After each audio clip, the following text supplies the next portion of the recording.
Hey, my name's Andrew, and this is my series on things I wish I knew earlier. So I have spent a lot of time being a person who people turn songs into. So I worked at record companies for about 10 years and have produced records for about 20.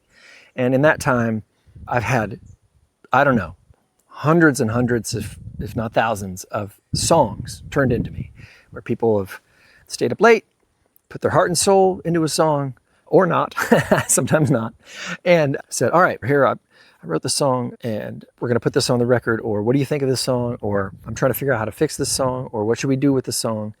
And it's my job to figure out, is this song ready? Or what do we need to do with the song to get it to be the best it can be? Often I'll encounter something that I do too, but I didn't realize I did it until I started editing other people's songs, which I've learned a lot about my own writing from editing other people's songs. These songs will come in and they will have like a first verse that's okay. And then they'll have a chorus that's great. And then they'll have a second verse that's great and a bridge that's great. But this first verse is not very good. Sometimes it doesn't even have anything to do with the rest of the song. But it's there because it's the first thing they wrote. It's like they got this thing and it sort of led to the better idea. And so it's just there. And they haven't gone back and looked at it critically and said, oh, we don't need that anymore. Maybe it doesn't even have the same rhyme scheme as the second verse. Like, it just doesn't fit. And I'll say to them like, hey, what's going on with this first verse? Like, why is it there? And they'll say, well, we wrote it. I'm like, yeah, but it didn't fit the song. It's like, well, I don't know. It's kind of the first thing we wrote. It's just there. And I realized that writing is not the same as editing. And you're not done writing until you've written and then rewritten. And sometimes you get an idea that's like a ladder. It's like the idea sort of gets you into the treehouse. And what you want is the treehouse. But you need this ladder to get you up there. And once you're up there, you need to get rid of the ladder because it's not actually part of the treehouse. So a lot of times what I'm doing when people give me these songs is taking that ladder and throwing it away and saying, okay, move your second verse to your first verse and write a new second verse, or, just throw that away and write a whole new first verse, or whatever, whatever that first piece was that got them into the treehouse, they need to get rid of it because it doesn't fit. It was just some ramp that got them up into the idea. And so often we keep these pieces that started us off into our great ideas, and they're actually not very good. But maybe we're attached to them. Maybe there's a line in it that we just love and we've sung it for years. That's something that, man, especially when I was producing records, a singer would like, oh, I love singing it this way. It's just the way I've always sung it. It's like, yeah, but we changed the chords and now it's actually, that note's not even right. That's a wrong note. It doesn't even fit in the key. It's what I've always sung it this way. Yeah, but it's wrong. Or, somebody would be in love with a line. It's like, yeah, the line's cool. It's like the line lives over here, but the song's over here. And so you want all your lines to live in the song, Like, when you hear a really great song, you read a great book, like everything fits, right? Can you imagine like reading a mystery novel and there's just like some clues that are wrong, that don't fit, that make the mystery not work?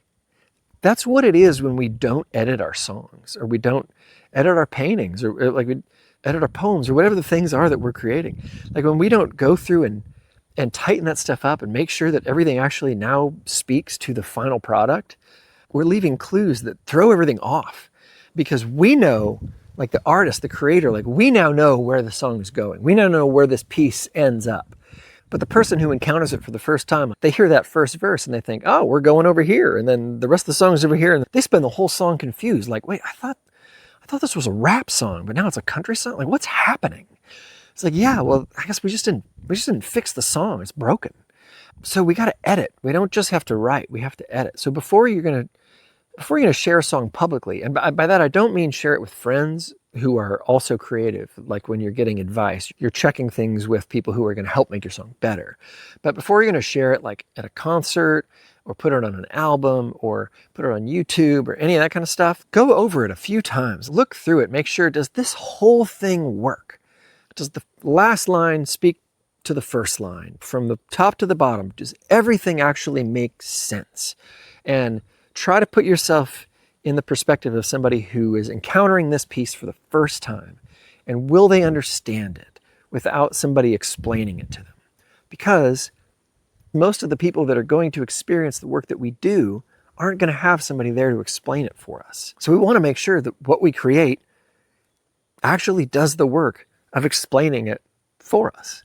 And I say all this knowing that if you go listen to my songs on Spotify, they will not all do this well. Like, I have learned this the hard way. When I say that at the beginning of this video, I'm not making this up. There are songs of mine on the internet that I am so not proud of in this regard. Like, they do not work because I did not do this. I hope the songs you listen to from the last few years do this, but definitely earlier in my career, there's a lot of ladders to a lot of half-made tree houses because I just sort of put some stuff there and went, yeah, that's good. Sounds cool. But sounds cool is not the same as finished song. And I want to put finished songs out there. I want to make sure that what I'm doing actually communicates to people. And if they're going to give me 3 or 4 minutes of their life, that I'm not wasting that time and that I am valuing it and honoring the fact that they're going to give me that time. And that's going to make them a lot more likely to trust me with their time again. That's something I've definitely learned. So you may call this editing, you might call it proofreading, you might call it rewriting, whatever you call it, double check your work. If you're taking a test, double check your work. If this is not a strength for you, and it's not a strength for everybody, find a friend who's good at that. Or send it to your mom, whoever that is. Send it to somebody who you are willing to take their critique and be open to it. Be open to them saying, hey, I don't know what this line means. And when they say that, be willing to go, okay, maybe I should change it, or maybe I should move it somewhere else, or maybe I need to just throw away the ladder and build a bigger treehouse. But here's what's so fun about that. Treehouses are super fun. Who doesn't love a treehouse?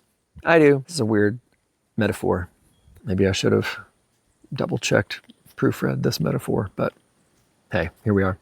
You got this. Now go do something awesome.